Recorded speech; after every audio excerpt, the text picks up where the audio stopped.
آج کا دن بڑی اہمیت اور بابرکت مقدس دن ہے۔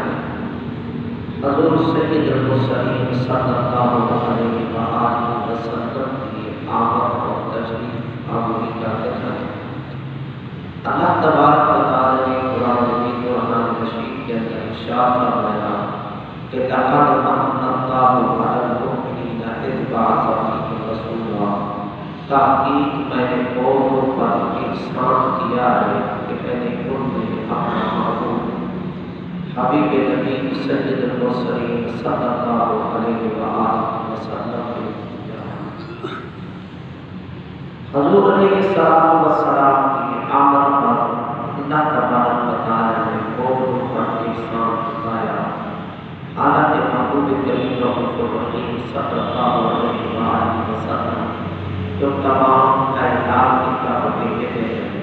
قرآن میں اعلان فرماتا ہے وما ارسلناک الا رحمۃ للعالمین، اے محبوب ہم نے آپ کو تمام جہان کے لیے رحمت بنا کر بھیجا ہے۔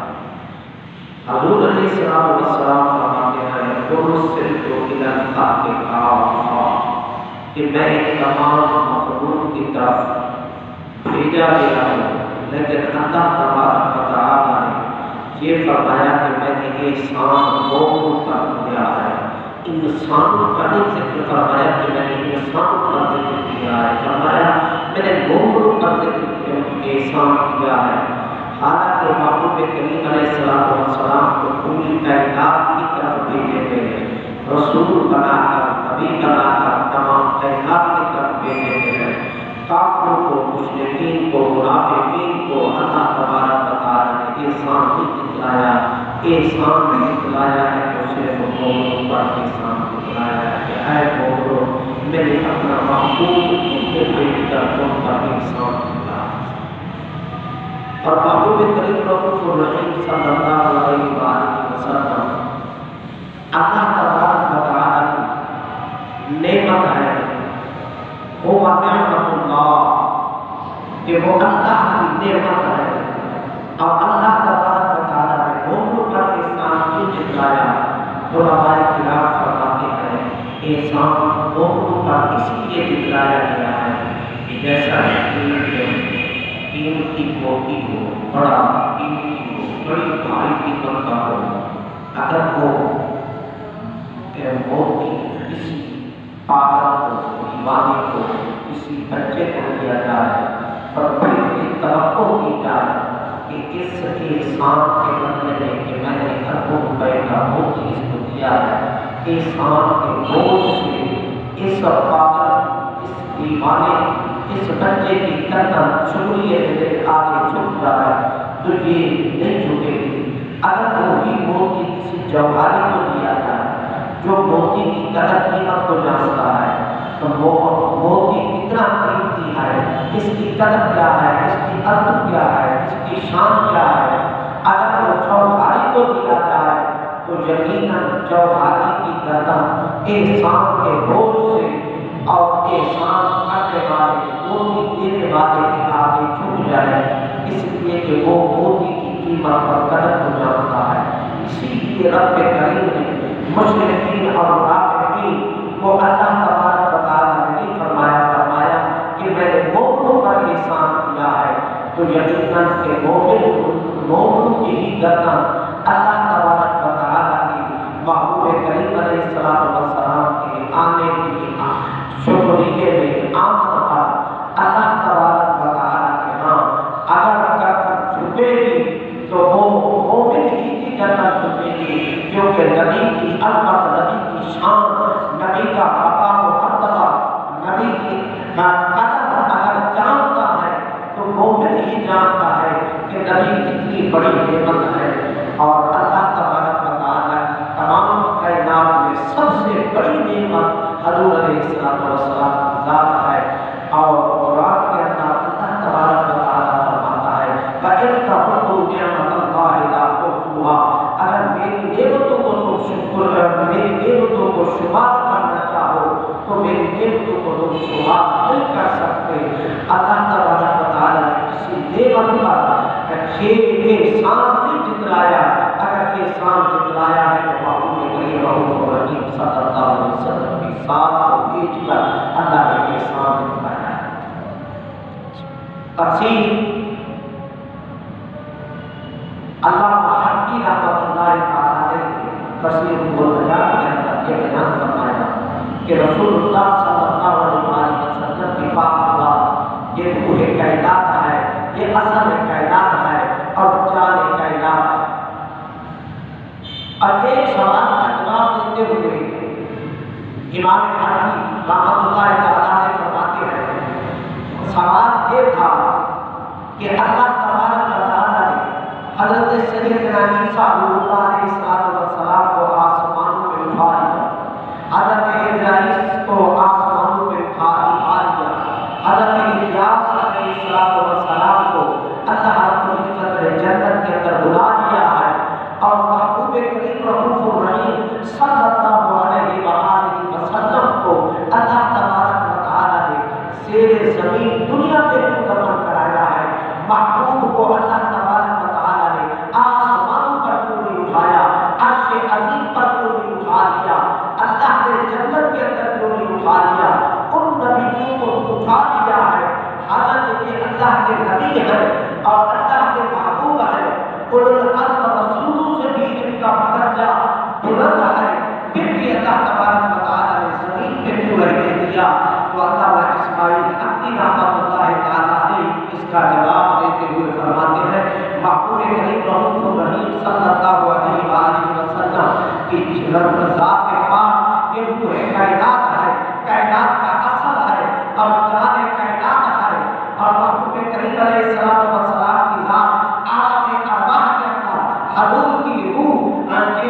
کا اصل ہے اور روح کائنات ہے، روح کی تربیت کرتے رہے ہیں۔ اگر روح قائم ہے تو محبوب کریم رؤوف الرحیم صلی اللہ علیہ وسلم کی پاک روح سے قائم ہے۔ اگر نبی علیہ السلام کو اللہ آسمانوں پہ اٹھا دیتا، اللہ عرش عظیم پہ اٹھا دیتا، اللہ جنت پہ اٹھا دیتا، جنت کے اندر محبوب کریم علیہ السلام کو، کیونکہ محبوب جان کائنات ہے، یہ عالم اجسام جو ہے یہ محبوب کریم رؤوف الرحیم صلی اللہ علیہ وسلم کے جذب اطہر سے قائم ہے، اور روح ہے اللہ تبارک و تعالیٰ کے محبوب کی روح سے قائم ہے۔ روح کو اللہ تبارک و تعالیٰ نے کیونکہ اس لیے وہاں رہنے دیا ہے، اور محبوب کے جسم کو اللہ نے عالم اجسام کے اندر رہنے دیا ہے تاکہ یہ عالم اجسام بھی باقی رہ جائے، روحیں بھی باقی رہ جائے، اور عالم اجسام کے اندر محبوب رہیں گے تو یہ دنیا رہے گی، دنیا برباد اور تباہ نہیں ہوگی، بربادی نہیں بنے گی، اس لیے کہ عالم اجسام کی جان جو ہے وہ محبوب کریم علیہ السلام کی ذات ہے۔ اللہ تبارک و تعالیٰ نے محبوب کریم علیہ السلام کو علامہ اسماعیل حقی فرماتے ہیں کہ روح کائنات اور جان کائنات عطا کر دیا ہے۔ اللہ تبارک و تعالیٰ کے محبوب کریم علیہ السلام سے صحابہ کرام نے سوال کیا، حضور پیر کا روزہ کیوں ہوتا ہے؟ روزہ حضور علیہ السلام نے فرمایا فرمایا اسی دن کے اندر اللہ تبارک و تعالیٰ نے مجھے پیدا فرمایا ہے، اور اسی دن کے اندر اللہ تبارک و تعالیٰ نے مجھ پر وحی نازل کی ہے۔ محبوب کریم رؤوف الرحیم صلی اللہ علیہ وسلم کی پاک ذات فرماتی ہے، تو پتہ چلا نبی کریم علیہ السلام اپنے غلاموں کے اندر اپنا میلاد بیان کر رہے ہیں، اور میلاد بیان کر کے صحابہ کرام کے اندر فرمایا آنا مدد فیہ وآنا انذر فیہ ارجع، اسی دن اللہ تبارک و تعالیٰ نے مجھے پیدا فرمایا ہے، اور اسی دن اللہ تبارک و تعالیٰ نے مجھ پر وحی نازل فرمائی ہے۔ اور نبی علیہ السلام نے اپنے غلاموں کو فرمایا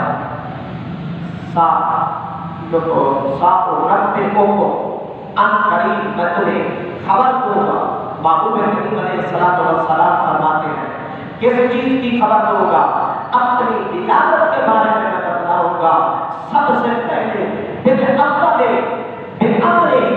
اللہ کے محبوب فرماتے ہیں سب سے پہلے ہے اللہ تبارک و تعالیٰ نے اپنے نور سے میرے نور کو پیدا فرمایا ہے. اللہ نے اپنے نور کی تجلی سے انوار سے پرتاؤ سے اللہ رب العزت نے میرے نور کو پیدا فرما دیا ہے. محبوب کریم علیہ الصلوۃ والسلام اپنا میلاد کو بیان فرمایا. حضرت سیدنا عیسیٰ علیہ السلام ایک رات بیدار ہوتے ہیں اپنے تمام امتیوں کو کلمہ پڑھنے والوں کو جگاتے ہیں فرماتے ہیں جاگو آج رات سونے کی نہیں آج رات جاگنے کی ہے عبادت کی رات ہے اللہ تبارک و تعالیٰ کو 100 سجدے کرنے کی رات ہے اللہ کی عبادت اور بندگی کرنے کی رات ہے اللہ کی رحمت سے اپنے دامن کو پر کرنے کی رات ہے اللہ تبارک و تعالیٰ کی رحمت کو ڈوبنے کی رات ہے. حضرت سیدنا عیسیٰ علیہ السلام اپنے امتیوں کو اور کلمہ پڑھنے والوں کو جگا کر اپنے حوالوں کو جگا کر عبادت پہ لگا رہے ہیں اور وہ حوالی عرض کرتے ہیں کہ اے اللہ کے نبی آج کی قیمتی رات ہے. فرمایا ہاں قیمتی رات ہے. کون سی رات ہے؟ فرمایا نبی آخر زمان کی آمد والی رات ہے. اس لیے اس رات کے اندر تم جاؤ اللہ کو 100 سجدے کرو اللہ کی رحمت سے اپنے خالی دامنوں کو پر کر دو. نبی علیہ السلام کے بعد حضرت عیسیٰ علیہ السلام نبی علیہ السلام کے بارے میں فرما رہے ہیں. اور پھر قرآن کا فیصلہ ہے حل جزاء الاحسان الا الاحسان. احسان کا بدلہ احسان ہے. احسان کا بدلہ احسان ہے. اللہ تبارک و تعالیٰ پر اترنے والی کتاب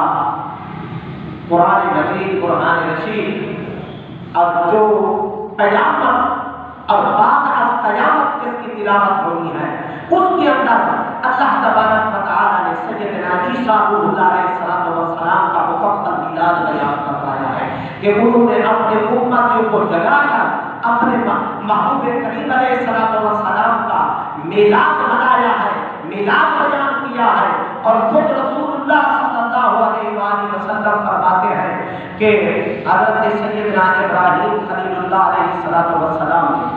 کعبہ بنایا کعبہ تیار ہو گیا اللہ کا گھر بنا دیا کعبہ بن گیا. کعبہ بننے کے بعد مزدوری کی باری آئی تو اللہ تبارک و تعالیٰ کے پیغمبر سیدنا ابراہیم خلیل اللہ علیہ السلام دعا کے لیے ہاتھ اٹھاتے ہیں کہ اے اللہ میں نے تیرا گھر تیار کر دیا ہے تیرے گھر بنا دیا ہے بڑے بادشاہ کا میں نے گھر بنا دیا ہے اب مجھے مزدوری چاہیے کہ مجھے مزدوری دو. میں نے اپنی اولاد بھی یہاں بسا دی ہے کوئی کوٹھیاں کوئی مکان کوئی حکومت کوئی بادشاہی نہیں طلب کی. جب طلب کیا ہے تو کیا کیا ہے کہ اے اللہ اپنا پیارا محبوب نبی آخر زمان میری اولاد کے اندر پیدا فرما دے. اسی لیے نبی علیہ السلام خود فرما رہے ہیں آنا دعوت ابراہیم میں ابراہیم علیہ السلام کی دعا ہوں. اپنا میلاد نبی علیہ السلام خود بیان فرما رہے ہیں اور فرما رہے ہیں بشریٰ عیسیٰ میں عیسیٰ علیہ السلام کی خوشخبری ہوں. میں اپنی امی جان کا وہ خواب ہوں جو خوابوں کے اندر دیکھا کرتی تھی اور کسرا کے باہر ٹوٹتے ہوئے کسرا کے اندر زلزلہ آتے ہوئے دیکھتی ہیں اور ملک شام کو دیکھتی ہیں. میرے اپنی امی جان کا وہ سچا خواب ہوں اور ابراہیم علیہ السلام کی دعا ہوں اور عیسیٰ علیہ السلام کی خوشخبری ہوں کہ عیسیٰ علیہ السلام اپنے امتیوں کو اکٹھا کر کے جمع کر کے فرمایا کہ آج میں خطاب کرنے والا ہوں تم سے اور میں بات کرنے والا ہوں. میں نے تقریر کرنی ہے تم سے اور تقریر یہ کرنی ہے میں نبی آخر الزمان حضرت محمد رسول اللہ صلی اللہ علیہ وآلہ وسلم کا میلاد بیان کرنا ہے. وَمُبَشِّرًا بِرَسُولٍ يَأْتِي مِن بَعْدِهِ اسْمُهُ أَحْمَدُ اور میں تمہیں خوشخبری دیتا ہوں اس نبی احمد کی جو میرے بعد آئے گا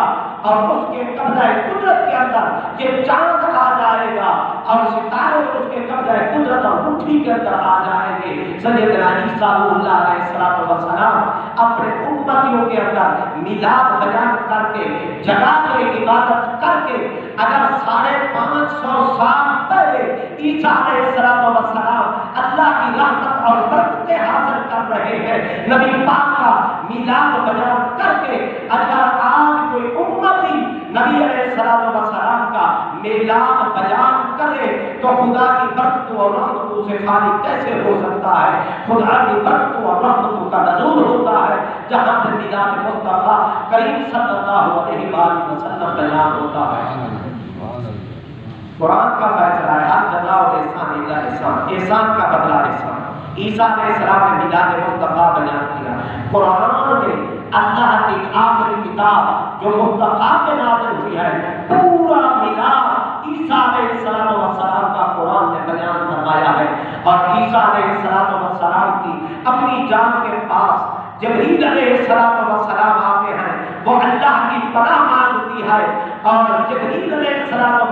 فرماتے ہیں میں تمہیں بیٹا دینے کے لیے آیا ہوں۔ حضرت مریم کہتی ہیں میں تو کنواری ہوں، شادی شدہ نہیں ہوں، اور کیسے بچہ ہوگا؟ فرمایا کہ رب کی قدرت ہے اور رب کی قدرت کی یہ نشانی اور علامت ہے۔ اور پھونک مار کے حضرت سیدہ مریم علیہ السلام کے پیٹ کے اندر حضرت عیسیٰ علیہ السلام ٹھہرایا۔ اور پھر عیسیٰ علیہ السلام کی پیدائش کا وقت آیا، جنگل کے اندر چلی گئی اور راستے سے شروع ہوا، کھجور کے تنے کے نیچے بھوکی ہے، پیاسی ہے، اور اللہ تبارک و تعالیٰ فرماتا ہے کہ اس کھجور کو تھوڑا سا ہلاؤ، ابھی کھجور آئے گی، تب تازہ کھجور آ گئی، کھجور کھائی۔ عیسیٰ علیہ السلام کی پیدائش ہوگی اور عیسیٰ علیہ السلام کو لے کر پہاڑ کے اندر بیٹھی ہیں اور اب اپنی قوم کی طرف آتی ہے، پریشان ہے، کہتی ہے کہ کاش کہ میں مر چکی ہوتی، میرا نام و نشان بھی مٹ چکا ہوتا، کہ میں عیسیٰ علیہ السلام کو پیدا کرنے سے پہلے، اور میری قوم مجھے کیا کہے گی کہ بغیر شادی کے بغیر باپ کے تو نے بیٹا پیدا کر دیا ہے۔ اللہ فرماتا ہے اے مریم اس عیسیٰ کو لے کر اپنی قوم کی طرف چلی جا اور اپنی پیدائش، اپنا جوہر پاک عیسیٰ علیہ السلام خود بیان فرمائیں گے، اور تو نے یہ کہنا ہے میں نے روزہ چپ کا رکھ رکھا ہے، میں نے بولنا نہیں ہے، عیسیٰ علیہ السلام کی طرف اشارہ کر دینا، فاشارت الیہ، عیسیٰ کی طرف اشارہ کرنا، عیسیٰ خود اپنے بارے میں آپ بتلائے گا۔ قوم آ گئی، قوم نے آ کر کام زنی شروع کر دی۔ مریم تو اچھے خاندان کی تھی، شریف خاندان کی تھی، بغیر شادی کے بچہ پیدا کر دیا، جنم دیا ہے۔ حضرت مریم بولتی نہیں ہے، حضرت مریم فاشارت الیہ، اشارہ کرتی ہے عیسیٰ علیہ السلام کی طرف، اور وہ بنی اسرائیل کہتے ہیں کہ بچہ جو بکھودے کے اندر ہو وہ بھی بولتا ہے، ہمیں پاگل بناتی ہے۔ ایک تو نے یہ برائی کر کے بچہ پیدا کر دیا ہے، دوسرا پھر ہمیں پاگل اور بے وقوف سمجھتی ہے۔ بچہ بھی بولتا ہے، بچہ تو نادان ہوتا ہے، بچہ تو بے وقوف ہوتا ہے۔ انہوں نے سب سے پہلے اگر نبی کو اپنے بچوں جیسا کہا ہے تو بنی اسرائیل نے کہا ہے حضرت عیسیٰ علیہ السلام کے بارے میں کہ عیسیٰ ہمارے بچوں کی طرح ہے۔ قالوا کیف نکلم من کان فی المہد صبیا، قرآن فرماتا ہے بنی اسرائیل نے کہا کہ پکوڑے والا بچہ کیسے بات کرے گا، کیسے بات کرے گا، اور جب تو ناکام ہو گئی ہے اور تیرے پاس کوئی جواب نہیں رہا، نا جواب ہو گئی ہے، پھر تو نے یہ بہانے شروع کر دیے، بچے کی طرف اشارہ کر دیا ہے، اور بنی اسرائیل جانے لگی۔ قرآن کی تفسیر کے اندر موجود ہے سیدنا عیسیٰ علیہ السلام چند دن کے ہیں، پنگھوڑے کے اندر بیٹھ کے سیدنا عیسیٰ علیہ السلام نے ایک ہاتھ کو پیچھے سہارا دیا، دوسرے ہاتھ سے اشارہ کیا آ جاؤ بنی اسرائیل آ جاؤ، میری مات پر تم زبان درازی کرنے والے، میرے جوہر پاک پر تم زبان درازی کرنے والے، آؤ میں تمہیں بتلاتا ہوں کہ میں کون ہوں۔ فرمایا، قرآن فرماتا ہے قال انی عبد اللہ آتانی الکتاب وجعلنی نبیا وجعلنی مبارکا اینما کنت واوصانی بالصلاۃ والزکاۃ ما دمت حیا وبرا بوالدتی ولم یجعلنی جبارا شقیا۔ سیدنا عیسیٰ علیہ السلام فرماتے ہیں میں اللہ کا بندہ ہوں، انی عبداللہ آتانی الکتاب، خدا نے مجھے کتاب عطا فرمائی ہے، آتانی الکتاب وجعلنی نبیا، خدا نے مجھے نبوت کا تاج عطا فرمایا ہے، خدا نے مجھے نبی بنا کر بھیجا ہے، وجعلنی نبیا وجعلنی مبارکا، خدا نے مجھے مبارک بابرکت بنا کے بھیجا ہے، اینما کنت حیا، جہاں پہ میں رہوں، اور خدا تعالیٰ نے مجھے دین اسلام کے بنیادی قواعد اور بنیادی اصول نماز روزہ کے بتلا کے بھیجا ہے، اور والدین کے ساتھ بھلائی کرنے کا خدا نے مجھے حکم عطا فرمایا ہے، وَلَمْ يَجْعَلْنِي جَبَّارًا شَقِيًّا، اللہ نے مجھے جبار اور شقی بدبخت نہیں بنایا، وَالسَّلَامُ عَلَيَّ يَوْمَ وُلِدتُّ وَيَوْمَ أَمُوتُ وَيَوْمَ أُبْعَثُ حَيًّا، سلام ہو اس دن پر جس دن میں پیدا ہوا ہوں، سلام ہو اس دن پر جس دن میں مجھ پر موت آئے، سلامتی ہو اس دن پر جب میں قبر سے اٹھوں تو اس وقت بھی میرے رب کا مجھ پر سلام ہو۔ عیسیٰ علیہ السلام نے امام الانبیاء کا میلاد بیان کیا ہے تو قرآن نے ان کا بیان مکمل میلاد بیان کیا ہے۔ حضرت سیدنا عیسیٰ روح اللہ علیہ السلام کا قرآن کا فیصلہ ہے، ہر جزاء الاحسان الا الاحسان، احسان کا بدلہ احسان ہے۔ میرے محبوب کا میلاد اگر تو نے عیسیٰ بیان کر دیا ہے، اے عیسیٰ پھر تیرا میلاد میں بیان کروں گا، قیامت تک پڑھنے والے تیرا میلاد پڑھتے رہیں گے۔ وہ دعا ہے اللہ تبارک و تعالیٰ کی بات